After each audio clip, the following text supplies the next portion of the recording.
ನಮಸ್ಕಾರ. ಪರಿಕಾರಗಳ ಪರಿಚಿತ ಮತ್ತು ನಿವಾರಣೆ ಸೆಷನ್ಗೆ ಸ್ವಾಗತ. ಈ ಸೆಷನ್ನ ಉದ್ದೇಶಗಳನ್ನು ನೋಡೋಣ. ಈ ಸೆಷನ್ನ ಕೊನೆಯಲ್ಲಿ ನೀವು ಸಿವಿಂಗ್ ಟೂಲ್ಸ್ಗಳನ್ನು ಗುರುತಿಸಿ ಮತ್ತು ಅವುಗಳ ಪ್ರಾಮುಖ್ಯತೆಯನ್ನು ವಿವರಿಸಬಹುದು. ಸಿವಿಂಗ್ ಟೂಲ್ಸ್ಗಳನ್ನು ನಿಭಾಯಿಸುವಾಗ ಅನುಸರಿಸಬೇಕಾದ ಸುರಕ್ಷತೆ ಮುನ್ನೆಚ್ಚರಿಕೆಗಳನ್ನು ತಿಳಿಸಬಹುದು. ಮೊದಲಿಗೆ ಸಿವಿಂಗ್ಸ್ ಅಲ್ಲಿ ಟೂಲ್ಸ್ಗಳು ಮತ್ತು ಅವುಗಳ ಪ್ರಾಮುಖ್ಯತೆಯನ್ನು ಗುರುತಿಸೋಣ. ಸಿವಿಂಗ್ ಟೂಲ್ಸ್ಗಳು ಟೈಲರಿಂಗ್ ಅಥವಾ ಸಿವಿಂಗ್ ಕಲೆಯ ಮೂಲಕ ಉಡುಪುಗಳು ಅಥವಾ ಟೆಕ್ಸ್ಟೈಲ್ಸ್ ವಸ್ತುಗಳನ್ನು ರಚಿಸಲು ಬಳಸುವ ಉಪಕರಣಗಳಾಗಿವೆ. ಉದ್ದೇಶದ ಆಧಾರದ ಮೇಲೆ ಟೂಲ್ಸ್ಗಳನ್ನು 5 ವರ್ಗಗಳಿಗೆ ವರ್ಗೀಕರಿಸಲಾಗಿದೆ. ಅವುಗಳೆಂದರೆ measuring tools, drafting tools, marking tools, cutting tools ಮತ್ತು ಸಿವಿಂಗ್ ಟೂಲ್. ಮೊದಲಿಗೆ ಮೆಜರಿಂಗ್ ಮತ್ತು ಡ್ರಾಫ್ಟಿಂಗ್ ಟೂಲ್ಸ್ ಬಗ್ಗೆ ತಿಳಿದುಕೊಳ್ಳೋಣ. ಮೆಜರಿಂಗ್ ಟೇಪ್ ಒಂದು ಹೊಂದಿಕೊಳ್ಳುವ ಫೈಬರ್ ಗ್ಯಾಸ್ ಅಥವಾ ಫ್ಯಾಬ್ರಿಕ್ ಮೆಜರಿಂಗ್ ಟೇಪ್ ಆಗಿದೆ. ಇದನ್ನು ದೇಹದ ಅಳತೆಗಳನ್ನು ತೆಗೆದುಕೊಳ್ಳಲು, ಪ್ಯಾಟರ್ನ್ಸ್ ಮತ್ತು ಲೇಔಟ್ ಅಳೆಯಲು ಬಳಸಲಾಗುತ್ತದೆ. ಓವರ್ ಕೋಟ್, ಮಹಿಳೆಯರ ನೈಟೀಸ್, ಗೌನ್ ಇತ್ಯಾದಿಗಳಂತಹ ಉದ್ದನೆಯ ಉಡುಪುಗಳನ್ನು ಅಳೆಯಲು ಮೆಜರಿಂಗ್ ಸ್ಟ್ಯಾಂಡ್ ಅನ್ನು ಬಳಸಲಾಗುತ್ತದೆ. ಮೆಟಲ್ ಟೇಪ್ ಹೊಂದಿಕೊಳ್ಳುವಂತಾಗಿರುತ್ತದೆ ಮತ್ತು ಫಾರ್ಮ್ ಅಥವಾ ಫಿಗರ್ ಅಳೆಯಲು ಬಳಸಲಾಗುತ್ತದೆ. ನಾವು ಈಗ ಡ್ರಾಫ್ಟಿಂಗ್ ಟೂಲ್ಸ್ ಅನ್ನು ನೋಡೋಣ. ಎಲ್ ಸ್ಕೇಲ್ ವುಡ್ ಅಥವಾ ಐರನ್ ದಿಂದ ಮಾಡಲಿಟ್ಟಿದೆ. ಇದರ ಒಂದು ಆರ್ಮ್ 12 ಇಂಚು ಉದ್ದ ಮತ್ತು ಇನ್ನೊಂದು 24 ಇಂಚು ಉದ್ದ ಇರುತ್ತದೆ. ಪ್ರತಿ ಇಂಚು 8 ಮಾರ್ಕ್ಗಳನ್ನು ಹೊಂದಿರುತ್ತದೆ. ಇದನ್ನು ಸ್ಟ್ರೇಟ್ ಲೈನ್ ಮತ್ತು ರೈಟ್ ಆಂಗಲ್ಸ್ ಗಳನ್ನು ಮೆಜರ್ ಮತ್ತು ಮಾರ್ಕ್ ಮಾಡಲು ಬಳಸಲಾಗುತ್ತದೆ. Graduated square card L square scale ಆಗಿದೆ. ಪ್ಯಾಟರ್ನ್ ಗಳನ್ನು ಡ್ರಾಫ್ಟ್ ಮಾಡಲು ಮಾರ್ಕ್ಗಳನ್ನು ಬಳಸಲಾಗುತ್ತದೆ. ಮೆಜರಿಂಗ್ ಸ್ಟಿಕ್ ಇಂಚು ಮತ್ತು ಸೆಂಟಿಮೀಟರ್ ಮಾರ್ಕ್ಗಳನ್ನು ಹೊಂದಿರುವ ಒಂದು ಫ್ಲೆಕ್ಸಿಬಲ್ ಸ್ಟಿಕ್ ಆಗಿದೆ. ಫ್ಯಾಬ್ರಿಕ್ಯಾನ್ಸ್ ಅನ್ನು ಪರೀಕ್ಷಿಸಲು ಮತ್ತು ಹ್ಯಾಮ್ಸ್ ಅನ್ನು ಮಾರ್ಕ್ ಮಾಡಲು ಇದನ್ನು ಬಳಸಲಾಗುತ್ತದೆ. ಡ್ರೆಸ್ ಮಾರ್ಕರ್ ಗೇಜ್ ಒಂದು ಬದಿಯ ಸ್ಕ್ಯಾಲ್ಪ್ ಎಡ್ಜಸ್ ಮತ್ತು ಇನ್ನೊಂದು ಬದಿಯ ಸ್ಟ್ರೈಟ್ ಎಡ್ಜಸ್ ಅನ್ನು ಹೊಂದಿದೆ. ಸ್ಕ್ಯಾಲ್ಪ್ ಎಡ್ಜಸ್ ಅನ್ನು ಪ್ಲೀಟ್ಸ್, ಟಕ್ಸ್ ಇತ್ಯಾದಿಗಳನ್ನು ಅಳೆಯಲು ಬಳಸಲಾಗುತ್ತದೆ ಮತ್ತು ಸ್ಟ್ರೈಟ್ ಎಡ್ಜಸ್ ಅನ್ನು ಬಟನ್ ಹೋಲ್ಸ್ ಅಳೆಯಲು ಬಳಸಲಾಗುತ್ತದೆ. ಸೀಮ್ ಗೇಜ್ ಎನ್ನುವುದು ಸ್ಟ್ಯಾಂಡಿಂಗ್ ರೋಡ್ ಮಾರ್ಕರ್ ಹೊಂದಿರುವ 6 ಇಂಚಿನ roller. Seam margin lengths, buttons ಮತ್ತು ಬಟನ್ ಹೋಲ್ಸ್ ಹಾಗೂ ಪ್ಲಿಟ್ಸ್ ಹಾಗೂ ಟಕ್ಸ್ ಗಳಂತ ವಿನ್ಯಾಸ ವಿವರಗಳನ್ನು ಗುರುತಿಸಲು ಇದನ್ನು ಬಳಸಲಾಗುತ್ತದೆ.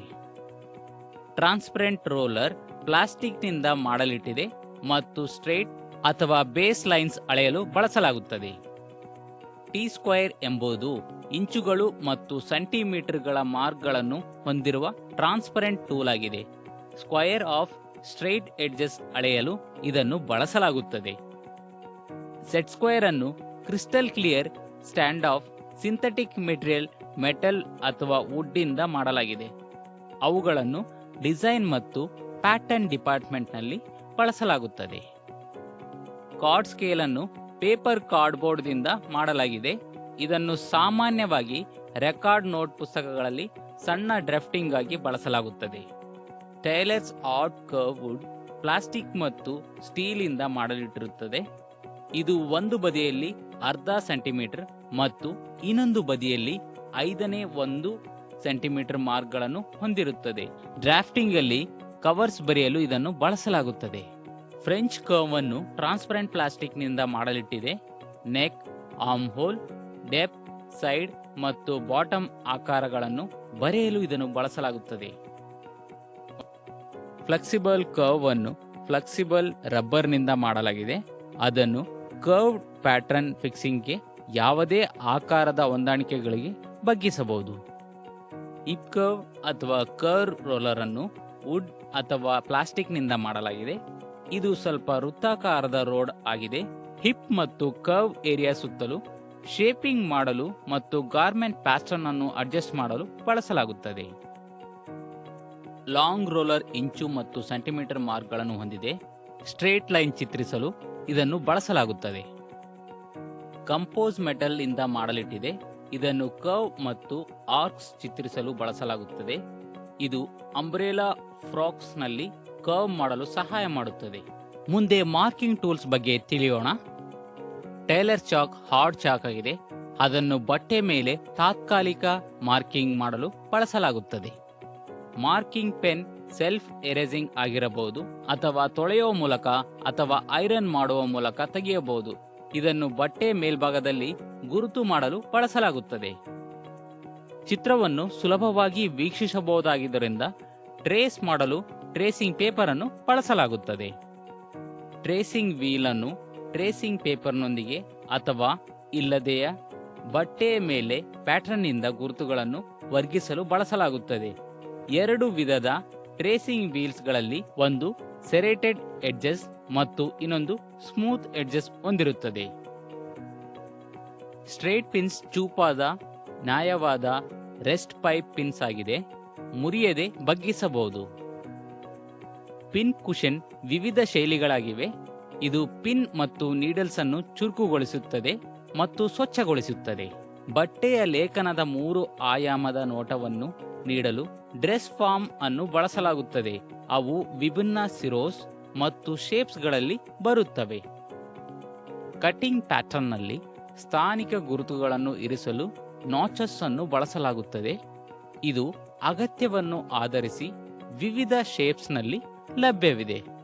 ಡ್ರೆಸ್ಸಿಂಗ್ ಪೇಪರ್ನಲ್ಲಿ ಗುರುತು ಮಾಡಲು ಮತ್ತು ಚಿತ್ರಿಸಲು ಪೆನ್ಸಿಲ್ಸ್ ಅನ್ನು ಬಳಸಲಾಗುತ್ತದೆ.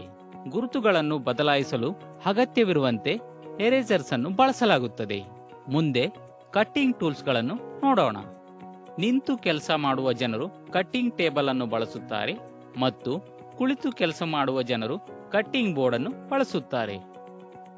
ಪೇಪರ್ ಶೀರ್ಸ್ ಉದ್ದವಾದ ಮುಂಚಾದ ಬ್ರಾಂಡ್ಸ್ ಹೊಂದಿರುತ್ತದೆ. ಥಿನ್ ಪೇಪರ್ ಅನ್ನು ನಿಖರವಾಗಿ ಕತ್ತರಿಸಲು ಅವುಗಳನ್ನು ಬಳಸಲಾಗುತ್ತದೆ. ಹ್ಯಾಂಡ್ ಸಿಸರ್ಸ್ ಅನ್ನು ಸುಲಭವಾಗಿ ನಿಭಾಯಿಸಲು ವಿನ್ಯಾಸಗೊಳಿಸಲಾಗಿದೆ. ಅವುಗಳನ್ನು ಎಲ್ಲ ಸಾಮಾನ್ಯ ಉದ್ದೇಶದ ಕಟ್ಟಿಂಗ್ ಆಪರೇಷನ್ನಲ್ಲಿ ಬಳಸಲಾಗಿದೆ. ಟೈಲರ್ ಶಿಯರ್ಸ್ ದೊಡ್ಡದಾಗಿರುತ್ತವೆ ಮತ್ತು ಸ್ಥಿರವಾಗಿರುತ್ತವೆ. ಒಂದು ಪದರದಿಂದ ಉಡುಪಿನ ಘಟಕಗಳನ್ನು ಕತ್ತರಿಸಲು ಇದು ಸೂಕ್ತವಾಗಿದೆ. ಪ್ಯಾಟರ್ನ್ ಸಿಯರ್ಸ್ ಇಳಿಕೆಗಳು ಬಲವಾಗಿ ಕಂಟೆಂಟ್ ಆಗಿರುತ್ತೆ ಮತ್ತು ಚಿಕ್ಕದಾದ ಬಲವಾದ ಬ್ರಾಂಡ್ಗಿಂತ ಹೆಚ್ಚು ಉದ್ದವಾಗಿ ಥಿಕ್ ಕಾರ್ಡ್ಬೋರ್ಡ್ ಅಥವಾ ಪ್ಲಾಸ್ಟಿಕ್ ಟೆಂಪ್ಲೇಟ್ಸ್ ಡಿಪಾರ್ಟ್ಮೆಂಟಲ್ಸ್ ಅನ್ನು ಕತ್ತರಿಸಲು ಬಳಸಲಾಗುತ್ತದೆ. ಆಕರ್ಷವಾದ ಟ್ರಿಮ್ಮಿಂಗ್ ಆಗಿ ಜಿಗ್ಜಾಗ್ ಪ್ರೊಫೈಲ್ ಅಂಚುಗಳನ್ನು ಕತ್ತರಿಸಲು ಪಿಂಕಿಂಗ್ ಶಿಯರ್ಸ್ ಅನ್ನು ಬಳಸಲಾಗುತ್ತದೆ. ಇದು ಪಿಂಕಿಂಗ್ ಅನ್ನು ಕಡಿಮೆ ಮಾಡುತ್ತದೆ.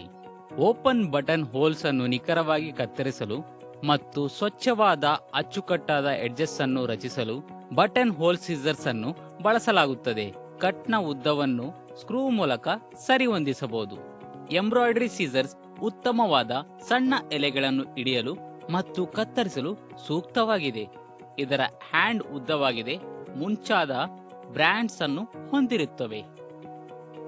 ಸ್ನಿಪ್ಪರ್ಸ್ ಅತ್ಯಂತ ವೇಗವಾಗಿ ಮತ್ತು ಸುಲಭವಾಗಿ ಸ್ನಿಪ್ಪಿಂಗ್ ಮಾಡಲು ಮತ್ತು ವೇಸ್ಟ್ ಥ್ರೆಡ್ಸ್ ಅನ್ನು ಟ್ರಿಮ್ ಮಾಡಲು ಅಥವಾ ಟ್ಯಾಕಿಂಗ್ ಸ್ಟಿಚಸ್ ತೆಗೆದುಹಾಕಲು ಮತ್ತು ಸೀಮ್ಸ್ ಅನ್ನು ತೆರೆಯಲು ಅನುವು ಮಾಡಿಕೊಡುತ್ತದೆ. ಸ್ಟಿಚಿಂಗ್ ಕಟರ್ ನ್ಯಾರೋ ಹೆಡ್ ಜೊತೆಗೆ ಹೂಕ್ಡ್ ಹೆಡ್ಜ್ ಅನ್ನು ಹೊಂದಿದೆ ಮತ್ತು ಮಿಷಿನ್ ಮೇಡ್ ಬಟನ್ ಹೋಲ್ಸ್ ಅನ್ನು ತೆರೆಯಲು ಸೂಕ್ತವಾಗಿದೆ. ಔಲ್ ಅನ್ನು ಬೋನ್ ಪ್ಲಾಸ್ಟಿಕ್ ಅಥವಾ ಮೆಟಲ್ ಇಂದ ತಯಾರಿಸಲಾಗುತ್ತದೆ. ಬಟನ್ ಐಸ್ ಅಥವಾ ಡ್ರೆಸ್ಸಿಂಗ್ ಹೋಲ್ಸ್ ಅನ್ನು ಪೂರ್ತಿಗೊಳಿಸಲು ಮತ್ತು ಥ್ರೆಡ್ಗಳನ್ನು ಎಳೆಯಲು ಇದನ್ನು ಬಳಸಲಾಗುತ್ತವೆ.